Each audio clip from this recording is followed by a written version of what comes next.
गंजेई चोरा चालाण बेले गाड़ी सह 80 केजी गंजेई जबत और 3 गिरफ। बालीगुड़ा 15 रु 7 कंधमाल गंजेई माफिया चोरा गंजेई चालाण बेले बेस सक्रिय अछंती। विशेष सूत्रु खबर पाई बालीगुड़ा थाना पुलिस टीम महासी अंचल को पेट्रोलिंग जाइथिले। पथपाश्र केन्द्र रास्तार चोरा गंजेई ठूल करी चोरा चालाण करने प्रस्तुत होउथिले। घटनास्थल को बालीगुड़ा थानार पुलिस टीम पहुंची 80 केजी 300 ग्राम गंजेई सह कार जबत करथिले। गाड़ी नंबर OD02BC 0829 बोली जना पड़िछि। 3 जण गंजेई माफिया को काबू करथिले पुलिस।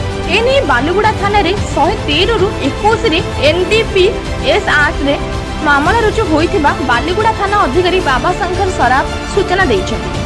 सिकपटा ग्रामर शांतनु मंत्री सुकुगियार निवास दिंगाल और जयास दिंगाल को गिरफ करा जाई कोर्ट चालाणा करा जाइथिबा थाना अधिकारी सूचना दैछथि। कंधमाल गौरव प्रसाद रिपोर्ट मी न्यूज ओडिशा।